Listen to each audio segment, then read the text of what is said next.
그래 우리가 정말 믿음을 가지고 기도하고 하나님 사랑하며 귀한 은혜의 길을 걸어가면 하나님께서는 분명히 우리에게 함께 해주시는 그 은혜가 있을 거다라는 그런 마음은, 그런 생각은 제가 변화되지 않습니다.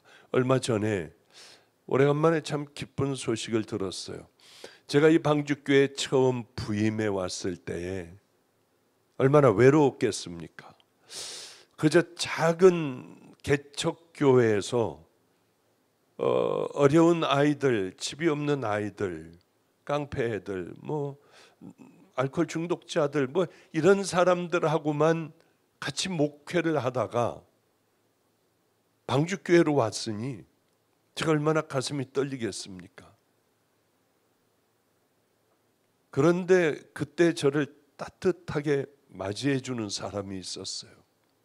그냥 해맑게 웃더니 봉투에 그 김용태 하고 써 있는, 김용태, 또 그 아내 이름을 이렇게 둘이 써가지고 저에게 부끄럽게 와서 목사님 식사 좀 사 드세요 하고 제 손에 쥐어주고 가시더라고요. 그래서 참 마음이 따뜻했어요. 이 귀한 권사님도 있구나 하는 생각을 하고, 그저 그런 귀한 분들은 멀찍이 떨어뜨려 놓습니다. 그래야지 오랫동안 갈 수 있지 않습니까? 같이 다니고 먹고 여기 다니고 저기 다니고 하다 보면은 얼마나 많은 허물들이 있습니까? 저는 귀한 사람들은 저 멀리 떨어뜨려 놓고 제 근처로 오지를 못하게 하는 분 중에 한 분이 김용태라고 하는 우리 방주교회 성도였어요. 그런데 이게 무슨 청천벽력입니까? 이분이 간암에 걸렸고 간암이 주위 장기로 퍼졌고 몸의 상태는 점점 안 좋아지고, 그래서 그분을 위하여 여기서 암환우들만 좀 모이라고 하여 같이 말씀도 나누고 안수도 해주고 했던 그런 기억이 납니다. 정말 마음이 굉장히 많이 아팠어요. 그리고 시간 날 때마다 이렇게 간절하게 하나님 앞에 기도하지 않습니까? 그런데 그게 벌써 몇 년이라는 세월이 훌쩍 지나 가끔 가다가 좀 두려운 마음으로 김용태 권사님 요즘 어때? 요즘 이렇고 저렇고 합니다. 아직도 살아계시니까 감사하네. 근데 바로 얼마 전에 참 행복한 카톡을 받았어요. 삼성의료원에서 완치 판정을 받았대요. 아니 말이 안 되잖아요. 주변 장기로 다 퍼지고요. 그때 그런 생각을 하게 됐습니다. 맞아. 이분은 하나님께서 그래 그 살아온 삶을 보고 하나님께서 고쳐주셨겠구나. 그런 간절한 마음을 갖고 주님 앞에 늘 똑같은 모습으로 기도하고 부끄럽게 그렇게 어쩔 줄 몰라 하며 그렇게 있다가 가는 그 모습들, 하나님 사랑하는 모습을 보며 우리 주님께서는 분명히 손을 대해 주셨구나 하는 그런 생각을 가졌어요. 왜 이런 사람들이 많지 않겠습니까? 별의별 질병에서 노연하는 이런 소식을 들을 때마다 얼마나 힘이 나는지 모릅니다. 저는 하나님을 만나고 난 후에 정말 목말랐어요. 정말 바로 가기를 소망을 했습니다. 어떻게 하면 하나님이 기뻐하시는 그 길을 향하여 달려갈 수 있을까? 그것이라고 하면은 뭐든지 할 수 있을 것 같았어요. 저 같은 악한 자를 기다려 주시고 사랑했다 하시고 종의 길로 저를 이끌어 주신다고 하니 뭐는 못하겠습니까? 의사 같은 거 다 던져버렸어요. 가지고 있는 것들 아무 의미가 없어 팔아서 다 나눠줘 버렸어요. 그리고 이제서부터는 하나님 앞에 내 생명을 드리는 길을 한번 걸어가 봐야지 결단을 하고 이제 걸어가고 대학원에 가서 신학대학원에 가서 믿음을 조금씩 까먹기 시작을 했습니다. 왜냐하면 예수님이 무리를 걸으신 것도 홍해가 갈라진 것도 아니고 뭐 이런 얘기 저런 얘기를 들으며 제 믿음은 또 같은 동료들의 믿음을 사는 걸 보고 왜 이럴까? 생명을 다해 믿음의 길을 택함을 받았으면은 그 다음에 믿음의 길을 걸어가야 할 텐데 그러며 이 어느 조그만 기도원에서 찬양 인도도 하고 또 운전도 해주고 하며 월급을 지금 생각을 해보니까 20만 원을 받았던 것 같아요. 20만 원 가지고 이제는 예전의 삶을 버리고 20만 원 가지고 저는 살아야 했어요. 서울에서 인천까지 40일간 작정 기도를 했습니다. 왜 그렇게 많은 일들이 그때에 있었는지 몰라요. 결혼식 안 갔어요. 뭐 어떤 일 안 갔어요. 그리고 그 시간에 가서 하나님 앞에 9시인가에 가서 엎드리려고 아침이면 부지런히 나와 전철을 타고 그리고 기도의 장소로가 거기서 간절하게 하나님 앞에 그렇게 기도했던 기억이 납니다. 월급을 받았어요. 그래서 이제 이 월급을 받은 걸 가지고 이제 또 다시 전철을 타고 하나님 만나러 부지런히 가는데 요즘은 어떤지 모르겠습니다만은 플라스틱 요만한 그 바구니에 어떤 사람이 바구니를 툭 밀고 그리고는 다리를 끌고 또 이렇게 가고 또 툭 하고 치면 앞으로 가면 또 몸으로 끌고 다리를 못 쓰는 모양이에요. 그 모습을 보고 얼마나 제가 마음이 아팠는지요. 저도 모르게 있는 돈을 월급 받았던 나 한 달을 써야 하는데 이제는 다른 사람이 된 거예요. 제가 가치관이 변화된 사람이 된 거예요.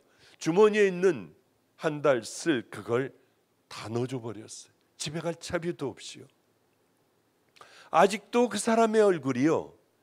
이게 20여 년이 훨씬 더 지난 얘기인데 아직도 생생해요. 가다가 저를 이렇게 뒤를 돌아보는데요. 얼굴이 백지장 같아요. 그리고 저를 가만히 한참 가지를 못하고 많은 돈을 넣었으니 동전이나 넣어줘야 하는데요. 가지를 못하고 저를 이렇게 쳐다보는데 바짝 마르고 또 얼굴은 백지장 같고요. 그런 분이 저를 쳐다보더라고요. 점점 그 얼굴이 거룩하게 보였어요. 너무 두렵고 무서워서 저쪽 다른 칸으로 도망을 갔던 기억이 있어요. 제 마지막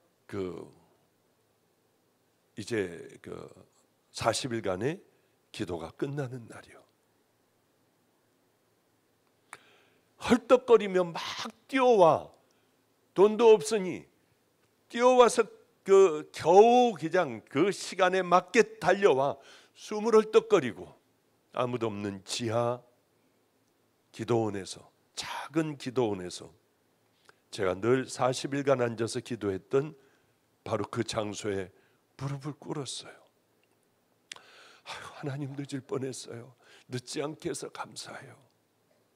그리고 숨을 헐떡거리며 이제 제 남은 그 기도를 하는데 갑자기요 눈을 감고 기도하는데 눈이 환하게 뭐가 불이 켜지는 것 같이 켜졌어요. 그랬더니 내가 너에게 귀한 걸 주겠다. 두 손을 벌려라. 그래서 손을 벌렸는데 둥그런 보석이었어요. 휘황찬란한 보석을 잔뜩 주셔서 주머니에다 막 다 집어넣었어요. 진짜가 아니라 그렇게 봤다는 거예요. 그냥 또 보석 받았대. 그거 어디 써요? 그거요? 하여튼 막 다 집어넣었어요. 여기저기 다 집어넣었어요. 이제 더 이상 받을 데가 없어서 막 이 안에다가 막 다 집어넣고 엄청 많이 받았어요. 야, 난 특별한 사람이야. 나는 특별하게 하나님에게 선택받은 사람이야. 나는 특별한 종이 분명히 됐을 거야. 이 보물은, 이 보석은 천하의 귀한 것인데 네 큰 죄를 질 때마다 하나씩 던져야 한다. 와, 나는 이렇게 많은 걸 가지고 나는 죄를 전만큼도 나는 죄를 지으며 살지 않을 거야. 이게 있는데 이 보석을 던지면 나는 용서받잖아. 그러면 어느 날은 고통스러워 용서할 수 없는, 왜 그러는지요? 배신감이 가득해지는 거예요. 자다가 일어나서 이런 죽일 거. 그러다가 내가 주님을 만난 종이잖아. 주님을 만났는데 왜 똑같이 그 뜨거운 주님을 만났는데 왜 이 안에는 음란이 그대로 있냐고요? 왜 이 안에는 예전과 같이 미움이 그대로 있느냐고요? 이제 하나님의 뜨거운 능력을, 성령을 받았으면은 다른 사람이 돼야 되잖아요. 조금 더 변함이 없는 거예요. 그냥 내 마음에 하나님 사랑하는 것만 있지 내 삶은 똑같더라고요. 들어오는 생각은 똑같아요. 내 안에 유혹도 똑같고요. 너무 힘들었어요. 이게 뭐야 그럼? 내가 주님을 만난 그건 뭐야? 맞아. 구슬을 던지면 될 거야. 구슬을 던져요. 진짜 구슬 던지는 게 아니라 주신 게 있으니까 오늘 하나를 씁니다. 미움이 거치고 음란이 또 들어와요. 하나님 죄송해요. 또 음란을 이렇게 저질렀으니 이 보석을 또 하나를 던질게요. 세 번째인가 네 번째 던지려고 했더니 마음에요. 그 보석은 다 없어졌다. 아니 말도 안 돼요. 그 많은 보석을 받았는데 그게 내가 몇 개 쓰지도 않았는데 벌써 다 없어졌다고 하세요. 저는 얼마 쓰진 않았습니다. 네 작은 죄나 큰 죄나 너에게는 동일한 죄야. 너는 작은 죄들, 스쳐 지나가는 생각, 눈으로 보는 것들, 입으로 말하는 것들 이미 다 없어졌어. 그러면 저는 어떻게 해야 되나요? 그때 마음에 집채만큼 한 트럭이나 집채만한 보석이 있어도 네 일생을 사는 동안 너의 죄를 가리기는 어렵다. 그러기에 내가 가장 내가 사랑하는 내 아들의 십자가에 못 박아 네가 그 밑에가 네 죄를 씻으면은 이 보석을 던지는 것보다 너는 더 하얗고 더 정결한 예수 그리스도의 신부가 될 수 있어. 그때 그런 걸 깨달았어요. 저 십자가는 나를 위해 있는 십자가야. 분명히 깨닫고 알았는데 왜 시간이 조금만 지나면은 그 십자가 밑에 내려가 내 죄를 사해달라고 이제 나 다시는 이 죄를 짓지 않고 싸우겠다고 결단하며 우리 주님 앞에 왜 늘 깨끗하고 정결한 모습으로 살아가질 못했을까?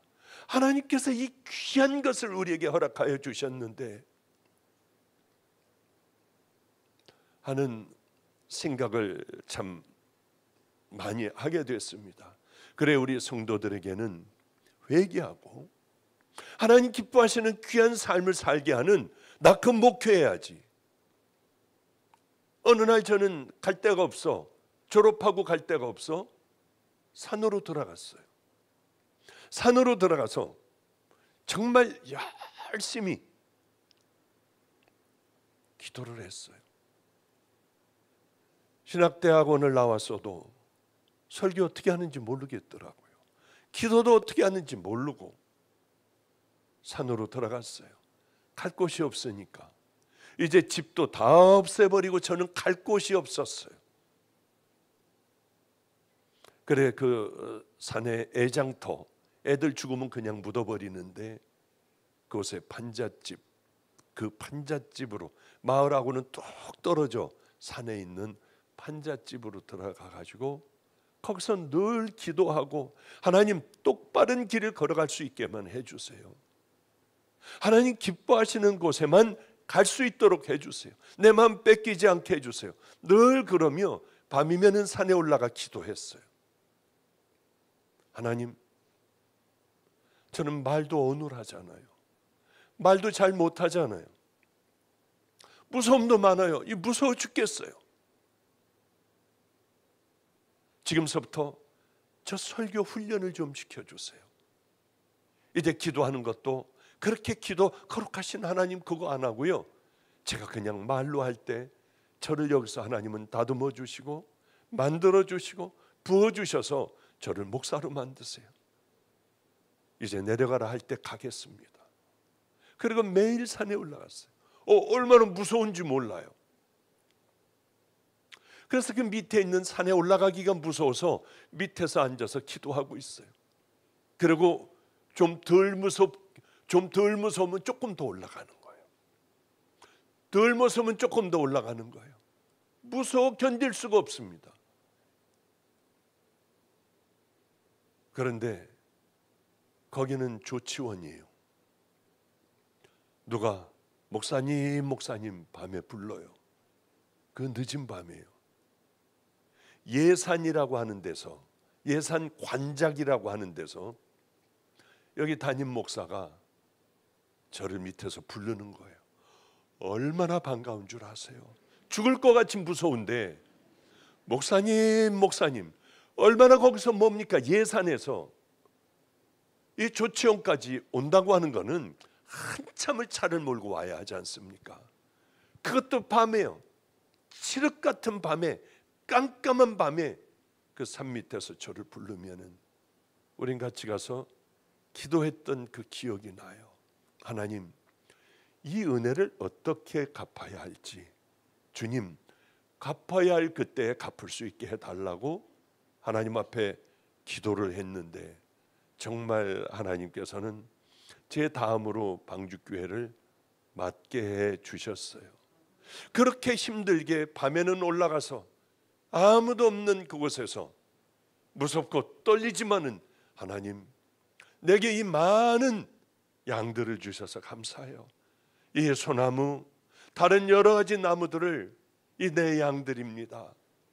그러며 저는 거기서 설교 훈련을 했고 이런저런 이야기를 하며 그저 내 마음에 있는 그 설교 준비를 즉석에서 하기를 시작을 하는 거예요. 하나님, 필요한 것이 있어 제가 낮에 조치원 시장을 갔지 않습니까? 사각괴 짝에 복숭아 몇 개 놓고 이빨이 다 빠지고 꼬부라진 할머니가 그저 팔이나 쫓으며 복숭아 몇 개밖에는 놓고 팔지를 않았어요. 제 마음이 얼마나 아팠는지 아시죠? 제가 숨어서 거기서 그렇게 기도 많이 했잖아요. 저 지나가는 저 사람 발걸음을 멈추고 이것을 다 사가게 해주세요. 주님, 전 돈이 하나도 없었어요. 그러나 아무도 사지를 않고 저는 집으로 돌아왔어요. 주님은 분명히 제 기도를 들어주시고 그것을 어느 지나가던 행인에 의하여 다 사들고 가게 해주셨죠. 이제 그런 설교를 이제 기도를 이렇게 저렇게 하다가 보면은 아니 밥을 먹고 올라갔는데 벌써 새들이 푸득거리며 날이 밝아오는 거예요. 그러면 내려올 때 신발을 벗어요. 신발을 벗고 양말을 벗고 혹시 개미라도 한 마리 밟을까 봐요. 늘 그렇게 맨발로 조심스럽게 하나님께서 만든 생명, 하나님 한 생명도 제가 죽지 않게 해주세요. 죽이지 않게 해주세요 하고 내려오던 그때가 생각이 납니다. 그리고는 돌아와 먹을 거 있으면 좀 먹고 먹을 게 없으면 먹지 않고 그렇게 하나님 사랑하는 마음으로 하여튼 살아갔어요. 돈이 없으니까 책이라도 사도 보고 쌀이라도 살려고 참 그때 힘들었습니다. 제 멘토가 저를 버리라고 했던 그런 시절들 비슷하게 이제 떨어지고 저 안성으로 갔을 때 버리라고 하고 그런 어려운 시절이 제게 있었습니다. 그런데 돈이 없으니까 복숭아 나무 가가지고 사람들이 다 봉지로 뭘 싸주고 하면은 저도 가가지고 이렇게 싸고 있으면은 돈을 주지 않을까 하고 가서 그 사람들 하는 대로 땀을 뻘뻘 흘리며 다 해줘도 검은 비닐봉지에 복숭아 좀 넣어줘요. 그럼 그걸 가지고 와가지고 저녁을 그걸로 때우고 밤이면은 가려워 어쩔 줄 모르던, 그러나 내 마음에 하나님이 계시기 때문에 그렇게 행복하고 그렇게 앞날에 대한 소망이 여기 있었어요. 만약에 제가 그렇게 잘 살다가 망해가지고 제가 이런 삶을 산다면 100% 저는 자살했을 것 같아요. 살 용기가 없는 사람이에요. 그러나 내 안에 하나님이 계시기에 어떻게 하면 하나님을 그 상황에서도 기쁘게 해드릴까 하는 생각을 참 많이 했습니다. 성경을 읽고 또 읽고 벌써 보면 하루에 신약 성경 한 번씩 읽어요. 아침에 일어나서 밤에까지 읽으면 신약 성경 한 번을 읽어요. 읽다가 통곡하기도 하고요. 그런데 어느 날 제 마음을 확 찔르는 하나님의 말씀이 이 안에 들어왔어요.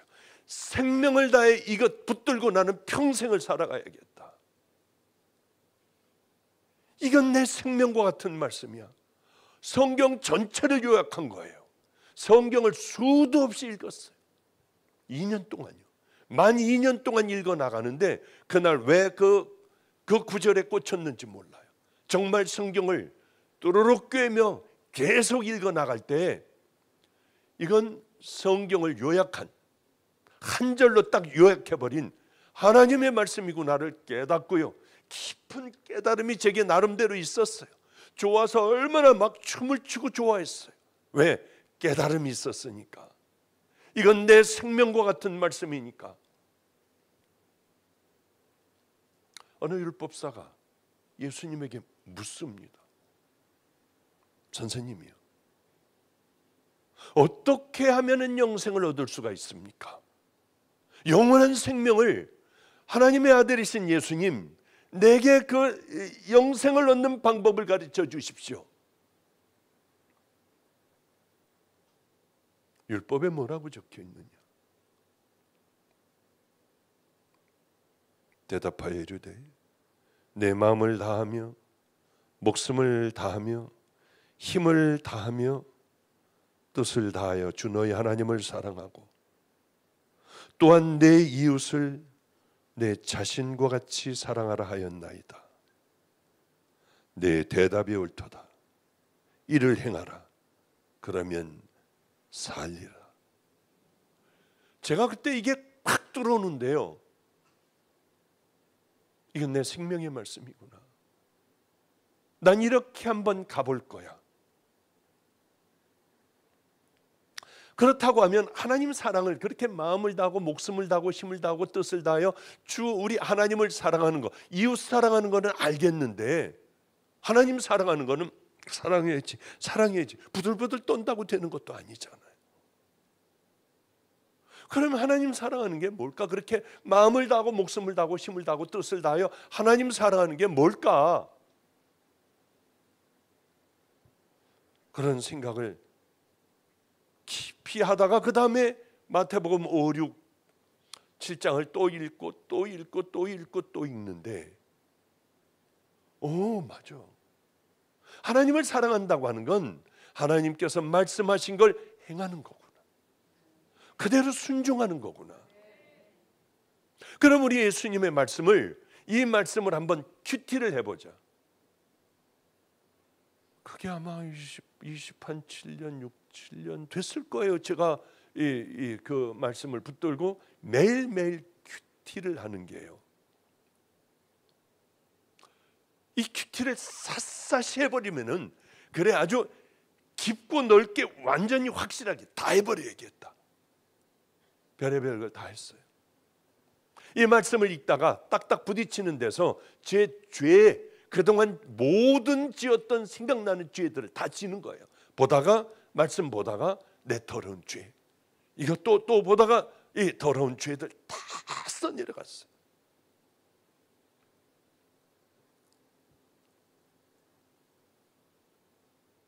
제가 교만한 생각 들 때 그거를 읽어보면은요, 주님 앞에 통곡할 수밖에 없는 거예요. 얼마나 악하고 더럽고 추한 죄인인지. 내가 예전에 어떻게 이렇게 이중적인 모습을 가지고 살아갔을까?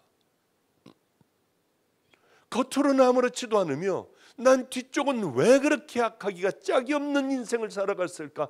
통곡하고 또 통곡하며 지내는 밤들이 제게는 참 많았어요. 어떻게 해야 하는가? 샅샅이 하나하나 큐티를 해나갔습니다. 이건 제가 그냥 살아온 삶인데 여러분에게 참 도움이 됐으면 좋겠어요. 그래서 멀리 돌아가지 말고 우리 함께 믿음의 길을 저같이 하라는 거 아니에요. 그러나 우리가 그 길을 걸어가는 방법이 참 귀하겠다는 생각을 했습니다. 내 뼛속에 다 집어넣어놔야지. 마태복음 5, 6, 7장 산상설교는 내 무의식 속에도 다 집어넣어놔야지.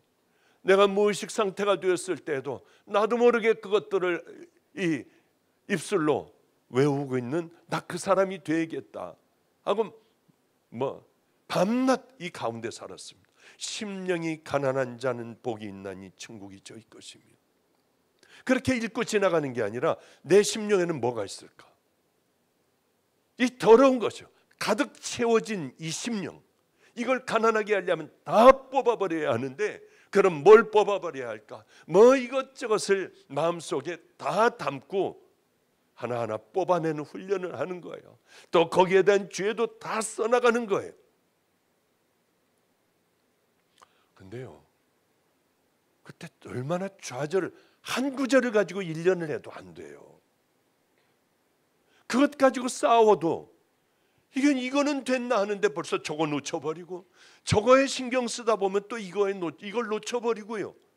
정말 악하기가 짝이 없는 게, 도저히 불가능한 게 인생이더라고요. 이래서 주님께서는 우리에게 십자가를 주셨구나. 그래서 이 십자가를 붙들고 살아가야겠구나. 그러며 하루하루를 마태복음 5, 6, 7장을 큐티하고 또 큐티하고, 이쪽 끝나면 다시 7장 1절서부터 다시 끝나면 다시 이쪽으로부터. 그런데요, 수도 없는 많은 날들을 그렇게 하다가 보면 다 그게 그거일 것 같잖아요. 이게 7장밖에 안 되니까. 아니에요. 매번 달라져요. 오늘은 제 삶을 아무도 모를 거예요. 또 큐티를 하는데 나는 실패한 사람이구나. 그 생각에 사로잡혀 너무 힘들었어요. 왜 나는 이렇게 키워내는 것도 다 실패를 해버리고, 또 하나님의 말씀 전하는 것도 실패하고, 이렇게 나는 다 실패투성이었을까? 아주 오늘은 제가 정말 재앙을 맞은 날 같아요. 오늘 저에게 기도받겠다고 한 분, 어느 목사하고 함께 기도받겠다고 한 분, 그것에 오늘 하루 종일 그 생각에 빠져 있고, 여기서 어떻게 하면 내가 헤어날까? 어떻게 하면 내가 하나님께서 기뻐하시는 종이 될까? 죄 짓고 한 것들은 없어요. 나로부터 상처를 받은 사람들은 그럼 어떻게 해야 하나? 이런 생각으로 난 내게 벌을 줘야 돼. 이게 잘못되고 비뚤어진 생각일 수 있습니다. 오늘 하루 만의 생각일 수 있지만은 그렇게 난 내게 벌을 주기로 작정을 했어요. 왜냐하면 설교를 듣고 상처를 받은 사람이 있으니까. 그거 목사님 그냥 은혜 받은 사람이 더 많잖아요. 그런 게 아니라 한 명이라도, 단 한 사람이라도 그렇게 하면 안 되잖아요. 어떻게 벌을 줄까? 다시는 이렇지 않도록.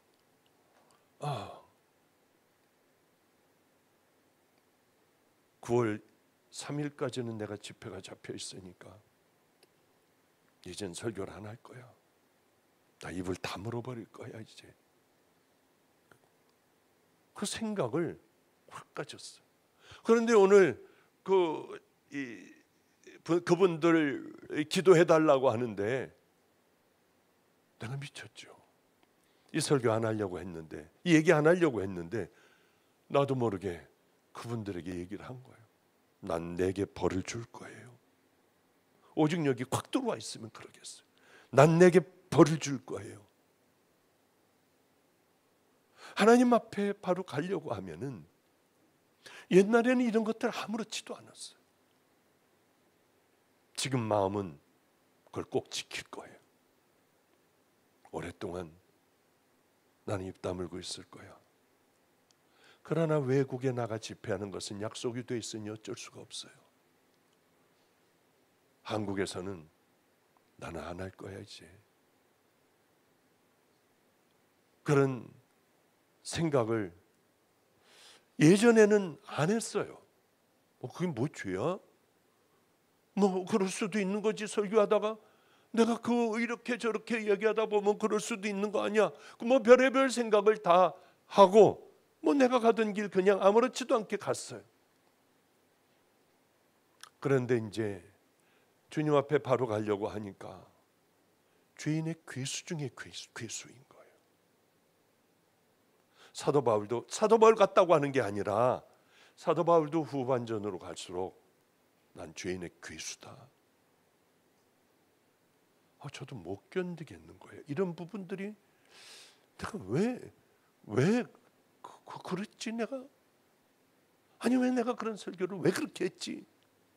나는 사람들 좀 보호해주고 뭐 이러면서 하지. 내가 미쳤네. 뭐 별의별 생각도 다 하면서 설교도 이렇게, 그것도 저에게 괴로워지는 거예요. 내가 나한테 벌 줄 거야 나는.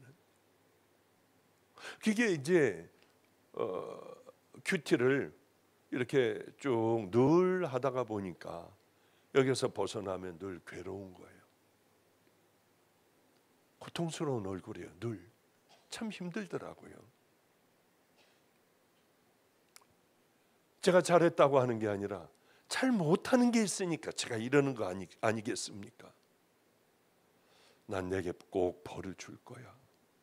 너는 이제 사람들이 소망을 주고 믿음의 길을 걸어가게 하는 그 설교를 해야 돼. 우리는 한 번은 하나님 앞에 서게 돼 있어요. 예수 믿는 사람이든 믿지 않는 사람이든 간에 누구나 다 우리가 살아온 삶을 통하여 정말 이 천국은 십자가 외에는 다른 방법이 없습니다. 선행으로 우린 절대로 천국 가질 못해요. 그러나 우리가 위험하다고 하는 것들은 깨달아야 합니다. 정말 우리가 십자가를 만나 믿음의 길을 간다면은 나를 내버려 두지 않아요. 마음대로 살게끔 내버려 두지 않아요. 악한 죄를 져도, 작은 죄서부터 큰 죄를 져도 나를 하나님 말씀에 비춰보지 않아요. 그러다 보니 마치 우리 집 정원이 그렇습니다. 어느 권사님이 와서 정원을 다듬어 줘요. 그 전까지는 비 좀 오고 뭐하고 하면 풀을 심어놨기 때문에 풀이 이렇게 자라요. 뱀 나올까 봐 못 들어가요. 방치해 놓으면 조금만 놔두면 풀이 비만 오면 왜 이렇게 그냥 쑥쑥쑥쑥 자라는지요. 우리도 마찬가지입니다. 우리들의 신앙도 그대로 놔둬버린다면은, 그리고 교회 나와 설교나 듣고 뭐 여기저기 인터넷 돌아다니며 설거지하며 설교 틀어놓고 그런다고 우리의 삶이 하나님 말씀대로 저절로 설교를 듣는다고 순종하도록 만들어지지 않은 것은 그 많은 설교를 듣는 여러분들이 아시잖아요. 내 스스로가 하나님과의 그런 말씀 앞에서 싸우고 결단하지 않으면은 안 되는 거예요. 너무나도 많은 사람들이 들으면은 우리는 무조건 믿음이 생기는 줄 알고 천국 가는 줄 알고 얼마나 설교들을 여기저기 돌아다니며 많이 듣는지 몰라요. 듣는다고 해서 되는 것은 아니에요. 우리들이 훈련을 하고 내가 누구인지 깊이 알아야 합니다. 나는 주님 앞에 서야 한다는 사실을 알기 때문에 우리는 우리의 신앙을 가꾸고 가지도 치고 얼른 풀도 깎으며 잘못 나온 내 말도 얼른 이것들을 주워 담으려고 하고 다음부터는 이제 칭찬을 하고 사랑을 하고 힘을 주는 못된 말들을 하지 않고요. 좌절, 절망, 불만 이런 삶으로 사지 않는 거예요. 우리는 준비한 삶, 주님을 만나 십자가를 만나 이제 내 신앙을 잘 지키고 간직하고 하루하루 살면 우린 그 주님과의 만남이 큰 축복의 만남이 될 거예요. 저는 그런 꿈을 꿔요. 자다가 내일이라도 내일 눈을 딱 떴는데 제 침대가 아니에요. 여기 어디지? 보니까 너무나도 제가 그동안 그리워했던 보석으로 돼 있고 그냥 이 황금길이고 저 그거 싫어요. 푸른 초장에 제가 사랑하던 우리 할아버지, 작은아버지, 또 제가 좋아하고 그렇게 외로울 때 강아지 다루고 살았던 그 강아지요. 걔가 꼭 보고 싶어요. 그리고 새들이 박 목사님 오셨어. 세상에 여기 짹짹짹짹 거려주고요. 야, 박 목사님이야, 너 인사 좀 해. 그러면 노루가 이렇게 저를 보고 물을 먹어요. 목사님 죄송해요. 얘는 부끄러움이 많아요. 그런 좀 천국 눈을 뜨면 거기 마음의 평강이 강물같이 흐르고요. 그러면 얼마나 좋을까. 눈을 떴는데 거기에요. 여기 주님이 계시고요. 그러면 그리고 영원히 이렇게 산다는 거에 얼마나 행복할까. 그런 생각을 가끔 해요. 그런데 우리는 잘 준비한 믿음의 자녀들은 축복의 만남이지만은 준비하지 못한 사람들은 심판의 만남이 될 수밖에 없잖아요. 얼마나 기가 막히겠어요. 여러분들이 갔는데 너는 여기 들어오지 못해. 내가 너를 도무지 알지 못하니 불법을 항하고 네 마음대로 살아온 너희들 여기서 나가야 한다. 바깥 어두운 데 지옥 가서 너희들은 떨며 그렇게 살아가리라. 이러시면 우리 어떻게 하냐는 거예요. 영원이에요. 영원. 한번 딱 내려지면은 죽을 수도 없고요. 그 삶을 영원히 살아가야 해요. 그런데 이 심판을 준비 안 하는 사람들이 너무 많아요. 그게 참 괴롭고 처음에는 미쳐버릴 것 같았어요. 왜 이러지? 정신병자들 아닌가? 아니 이것도 어떻게 생각도 안 해. 그런데 이런 사실들을 잘 알고 준비하는 사람이 있는가 하면 천국과 지옥이 있다고 하는 것을 잘 알면서도 전혀 준비하지 않는 사람들이 있다는 거예요. 전혀 준비를 안 해요. 내가 살아왔던 그 삶을 그대로 막 살아가는 거예요. 거기에 악한 것도 있고 못된 것도 있고 버려야 할 것들을 버리지 못하며 그렇게 살다가 마지막을 끝내버리는 사람들이 얼마나 많은지 몰라요. 얼마나 많은지 여러분 주위에서 다 경험을 하셨을 거예요. 알면서 왜 준비를 안 했을까? 알면서 왜 준비를 못했을까? 왜 그럴까 생각을 해보면 그날은 아직 멀었어. 막연하게 언젠가는 오기는 오겠지만은 나하고는 상관없는 죽음이야. 난 아직 멀었어. 그런데 암에 걸린 분들도 그렇더라고요. 우리 선교사님이 말씀해 주셨어요. 의사예요. 어디 호스피스예요. 거기서 충격을 받았대요, 이분이. 왜냐하면 거긴 다 크리스찬들만 들어와요. 다 크리스찬들이래요. 이분은 뭐 의사니까요. 그런데 그렇게들 와가지고 조금 심한 사람, 여기도 다 썩고 한 사람이 들어오면 그렇게 크리스찬들끼리 이게 맨 마지막 가는 이제 내일 죽을지 모레 죽을지 모르는 사람들이 다 누워있는 바로 여기에서 소리를 지른대요. 저 사람 냄새 나니까 저쪽으로 보내라고. 그렇게 신경질을 부리고 소리를 지르고요. 장로님이라고 하는데요. 그 다음날 가보니까 침대가 비어 있더래요. 우리는 그날을 생각하고 살아가야 합니다. 잘 준비해야 돼요. 제가 한 번은 광명에서 KTX를 타고 우리 목사들하고 아래쪽 지방으로 내려가게 됐어요. 근데 내려가는데 광명역으로 내려가는 데는 에스컬레이터가 한 사람이 이렇게 서 있기에 맞아요. 두 사람이 서 있을 수도 없이 이렇게 쭉 내려가는데 제가 서 있는데 어떤 사람이 무례하기가 짝이 없대 비켜야 하며 저들 탁 치고 막 비키라고 하면서 소리 지르면서 뛰어내려갔어요. 사람들은 다 이렇게 비켜주고요. 그런데 내리자마자 오른쪽에 기차가 서 있었습니다. 들어가려고 하는데 문이 딱 닫히더라고요. 그러니까 저 앞을 보며 문 열라고 막 소리 지르고 이 두들기고 난리법석을 피우는데 기차는 점점 열차는 빨리빨리 움직이기 시작을 하다가 망연자실하게 그 기차를 보며 열차를 보며 망연자실하게 쳐다보고 한숨을 쉬고 있더라고요. 괜찮아요. 손에 보면 돼요. 얼마나 중요한 일인지 알지 못하지만 그것도 지나가면 별거 아니에요. 기차 하나 놓친 게 대단한 일입니까? 그때 짐작하듯이요. 저게 영원한 생명이라면 어떻게 할까? 저게 천국열차라고 하면 어떻게 할까? 저렇게 가슴을 치고 있을 거 아니야. 망연자실 쳐다만 보고 있을 거 아니야. 그래요. 지금 준비하지 않으면 나중에도 준비할 시간이 우리에게는 전혀 없다고 하는 거예요. 전혀 없어요.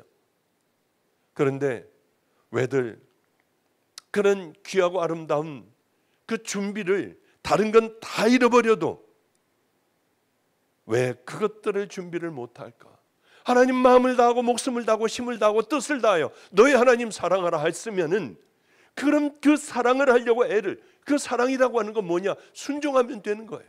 그 말씀들을 순종하는 거예요.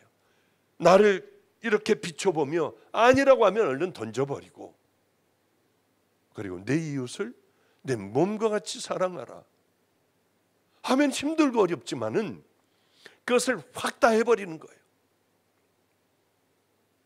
어려워도 확 해버리는 거예요. 그리고 빈털터리로 이런 내가 왜 미쳤지 내가 그걸 왜 했을까 하더라도 확 일단 저질러 버리는 거예요. 그렇다고 회사 공금을 가지고 확 저질러 버리면 큰일 나요. 큰일 나.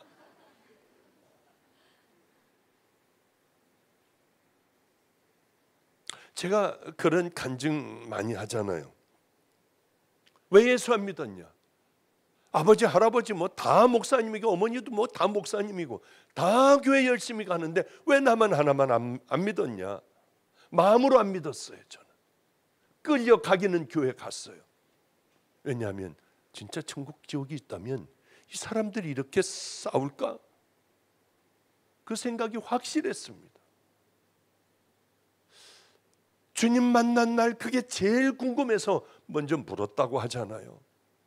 저 어렸을 때 싸우고 악수고 죄짓고 물고 뜯고 하던 사람, 이 사람들은 뭡니까? 가짜란다. 내 마음에 가짜가 얼마나 많은 줄 아니? 그래서 저는 이 땅에 살아가며 가장 불행한 사람이 누구일까? 크리스찬의 모양은 가지고 있는데 속은 가짜인 사람들. 교회는 나오고 있는데 그 삶을 보면 전혀 가짜인 사람들. 이 사람들 얼마나 불쌍한지 몰라요. 전 그래서 설교를 인천에 와가지고 설교를 시작하며 지금까지 제 설교를 다 한번 들어보십시오. 어떤 설교인가? 당신들이 정말 구원을 받았다면 이제 구원을 받은 것 같지 않으면 다시 주님 앞에 나 이 죄들을 털어놓고 다시는 안 하겠습니다. 그것과 싸우며 살아가는 것. 그때 예수님 십자가에서 핏방울이 떨어져 우리는 정결한 신부가 되지 않습니까? 그 다음에 정말 그렇게 회개하고 믿고 주님을 만났다면 가치관이 달라져야 하잖아요. 이제 다른 모습으로 살아가야 하잖아요. 언제까지? 그런데 나 예수님 만났다, 나 구원받았다 하며 그 삶이 하나도 변화되지 않는다면 그 진짜일까요? 그런 생각 참 많이 해요. 하나 변화되지 않는 거예요. 그렇게 궁뎅이를 흔들며 주여 주여 주여 뭐 방언도 유창하게 하는데 그 삶은 하나도 변함이 없어요. 사람들 상처 주고 뭐 수군대고 전화 사역하고 뭐하고 남들 앉으면 흉부터 보기 시작을 하고,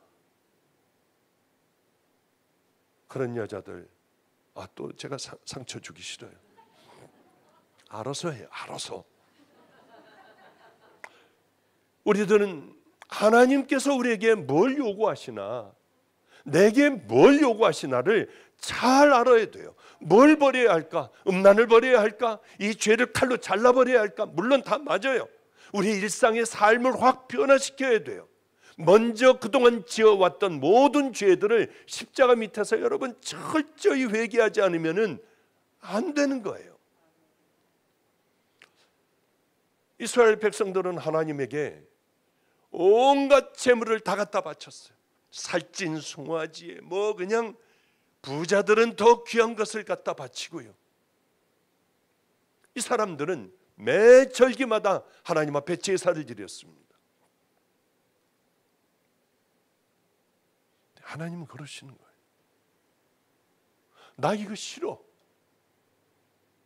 내가 언제 너희들에게 이런 것들을 제일 비싼 것들 막 가져오라고 요구했냐? 모세를 통하여 이렇게 얘기하세요. 이스라엘 백성들에게. 삶은 거지 같고 하나님 앞에 예배는 꼬박꼬박 드리는 이런 이스라엘 백성들에게 하나님께서 모세에게 이렇게 얘기하세요. 너 나 대신해서 얘기 좀 해. 저들에게. 이스라엘아, 내 하나님 여호와께서 내게 요구하시는 것이 뭐냐? 하나님께서 원하시는 게 뭐냐? 너희들은 지금 이거 원하실 거야 하고 막 갔다가 그리고 하나님 앞에 나와 소리를 지르고 찬양을 하고 예배를 드리고 주여 삼창하는데 나 그런 거 원하지 않나? 모세야, 이스라엘 백성들에게 얘기해. 내가 이스라엘 백성들에게 요구하는 것이 무엇인지 네가 좀 얘기 좀 해라. 그래서 하나님께서는 너무 답답하셔서 모세를 통하여 하나님이 원하시는 것을 얘기를 하시는 거예요. 첫째, 모세는 이렇게 얘기해요. 하나님을 경외하라. 경외하는 것은 두려워하라는 거예요. 우리는 하나님을 하나도 안 두려워해요. 그렇기 때문에 막 살잖아요. 함부로 얘기하고 가고 싶은 곳 가고 먹고 싶은 거 다 먹고 싶은 거야 먹든지 말든지 뭐 하여튼 간에 모든 죄들을 지고 내가 살아왔던 그 삶이 굳어져 그렇게 살아가지 않습니까? 왜 그럴까요? 왜 두려워 안 할 거 아니에요? 하나님께서 하지 말라고 했으면. 무서워하지 않아서 그래요. 하나님을 정말 경외하지 않아서 그래요. 하나님 말씀대로 살며 하나님을 두려워할 줄 알며 하나님을 사랑하며 살 줄을 모르는 거예요. 그러니까 내 마음대로 살고 하고 싶은 대로 다 하고 그것이 죄인 것이 분명한데도 기가 막힌 죄들을 저지르며 살아가지 않습니까? 하나님을 좀 두려워하고 사랑하고 경외하게 해라. 북한 아시잖아요. 경외하는 수령. 수령을 조금만 잘못하면은 잘못 얘기하면은요, 그럼 끌려가 바로 죽지 않습니까? 왜? 경외하기 때문에. 무시했다가는 바로 죽어요. 끌려가 죽어요.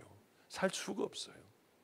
만군의 하나님 여호와, 이분을 경외하지 않으며 함부로 우리는 말을 하며 함부로 모든 죄를 짓고 미워하고 하나님 말씀하신 것과는 반대되는 길을 걸어가지 않습니까?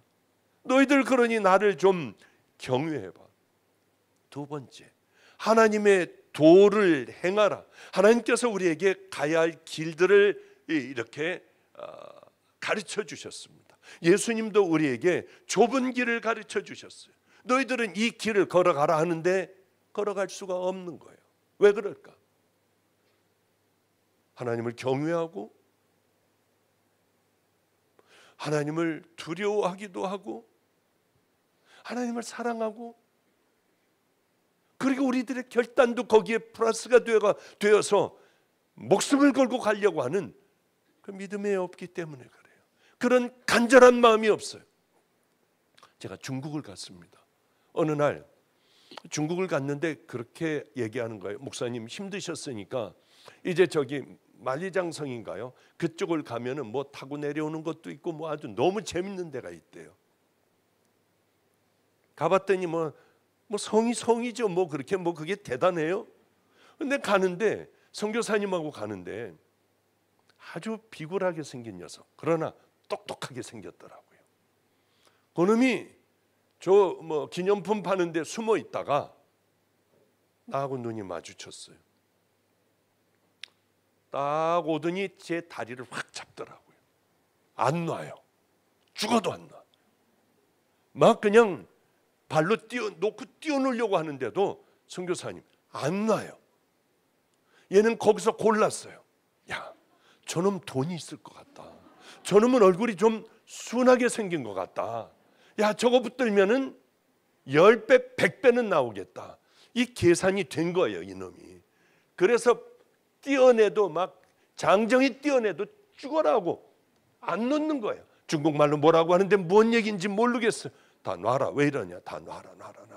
너 원하는 건 뭐니? 그때 왓짱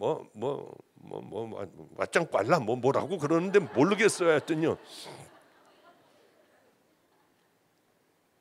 뭐라고 하는 거냐? 얘네들은 뭐 그저 1원, 2원, 뭐 일각 뭐 잘은 모르겠는데 그것만 줘도 충분한 거예요. 100원을 달란대요. 100배를 달란대요. 말도 안 되는 놈이래요. 이놈은 근데 저를 봤어요. 제 속마음을 딱 꿰뚫은 거예요. 이놈이 안 놓더라고요. 저 어떻게 하겠습니까? 창피하게 사람들은 보고 있고 제게 있어서 10,000원은 이 100원은 큰 돈이 아니잖아요. 불쌍한 마음을 얼마든지 줄 수 있는 돈 아니에요. 제가 어떻게 했겠습니까? 이거 좀 풀라고 그랬더니 돈 줄게 놓으라고 이거 하라고 했더니 안 놔요. 안 속아. 그러더니 이 100원을 주니까 그 막 이렇게 하면서 가더라고요. 야, 저놈 한국에 데려다 장사시켰으면 엄청 잘하겠다. 야, 저놈 주의 종 만들면은 잡는 것마다 다 그냥 천국 가게 하겠다 하는 별의별 생각을 다 갖고 있었어요. 이런 간절한 마음이 이놈은 다른 놈의 하루 종일해서 버는 것보다 아마 몇백 배 더 벌거리요. 그런 생각을 했어요. 모든 도를 행하라. 뭐 그것도 그렇지만은 하나님을 또 사랑하라. 정말 마음으로 사랑하는 거예요. 하나님만 온전히 섬겨라. 다른 신 섬기지 말아라. 내 명령과 규례를 너희들은 지켜야 한다. 지금의 명령과 규례는 뭘까요? 저는 마태복음 5, 6, 7장이라고 봐요.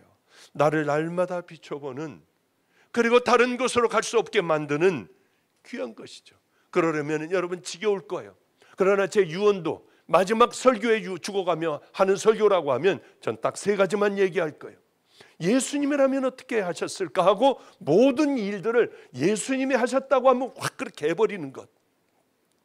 산상설교 빨갱이같이 그냥 공산당같이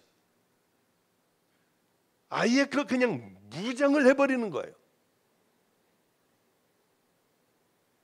또 하나는 늘 성령님과 동행하며 같이 이야기하고 묻고 아무 소리 응답 없어도 해보세요 한번.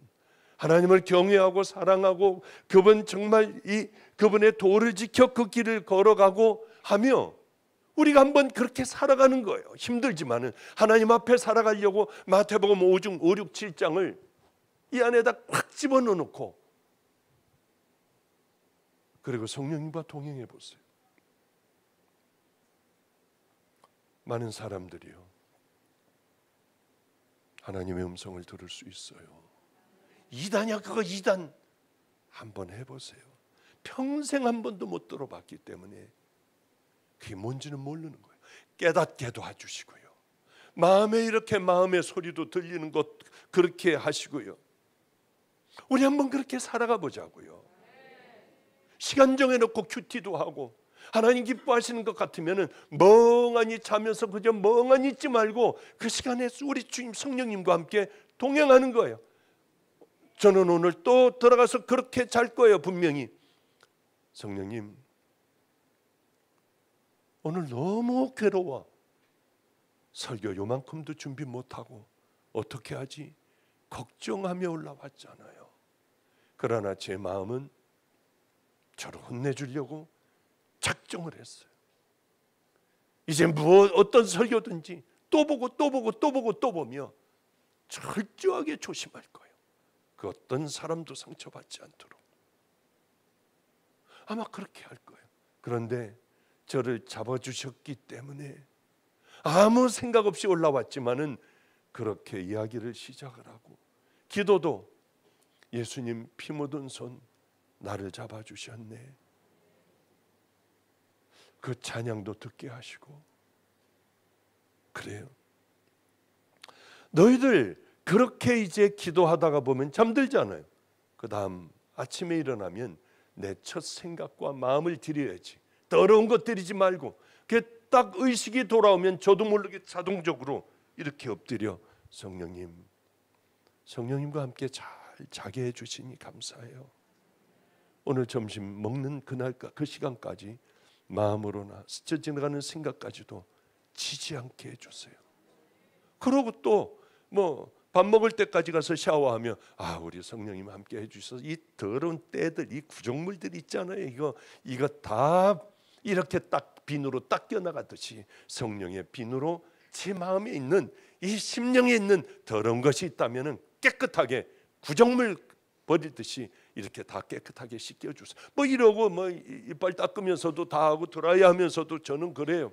밥 먹으면서도 대화하지 않을 때는 혼자 먹을 때는 그렇게 이제 성령님하고 얘기하고 이 차 몰고 갈 때도 멍하니 음악 듣고 그러지 않아요.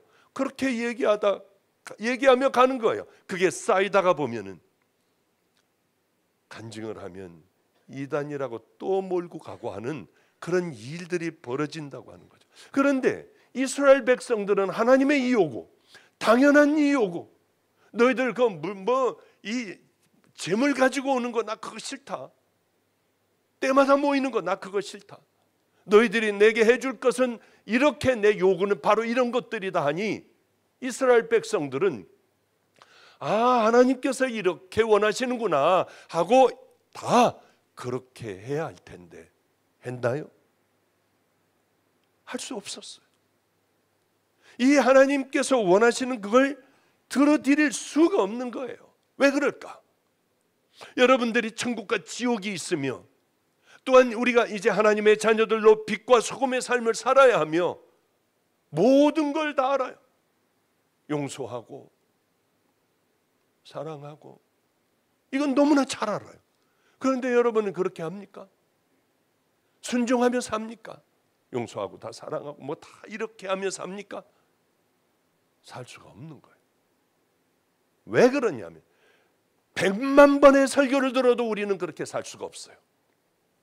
성령님께서 우리의 마음을 열어주시고 결단하게 하시고 그 딱 달라붙어서 놓지 않는 아이 같은 그런 마음으로 우리 주님의 말씀하신 그 길을 향해 걸어가지 않는다면 안 되는 거예요.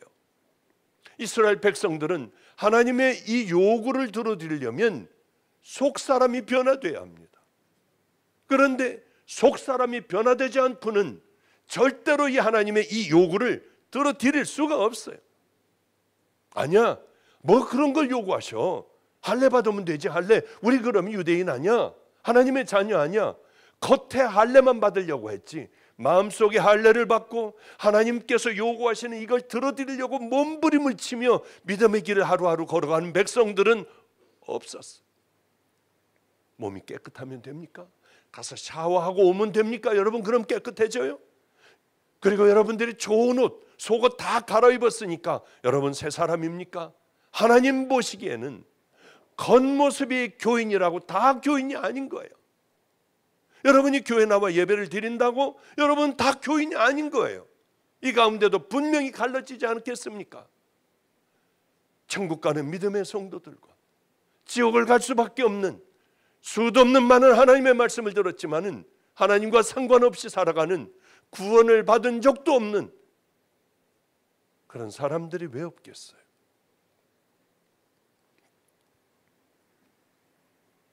이제 말씀을 마칠게요. 제가 무슨 얘기하는지 아시겠죠? 횡설수설해도요. 여러분 잘 알아들으시길 바라요. 한 번은 기도원에 있는데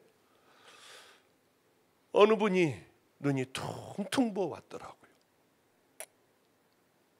목사님, 저 어떻게 해야 돼요? 왜 그래요? 우리는 사업을 하고 있습니다. 그래 뭐 사람들 한 20, 30명 가지고 사업을 하고 있는데 회의를 했대요. 앙심을 먹은 거기 직원이 남편이 이제 사장이고 부인이 부사장이니까 뭐 얘기를 하는데 화가 났는지 칼을 준비해 갖고 와서 남편을 난자를 한 거예요. 거기서. 그런데 아내가 그걸 막는데 칼로 여기를 여러 번을 찔렸어요. 남편은 그 자리에서 죽었습니다.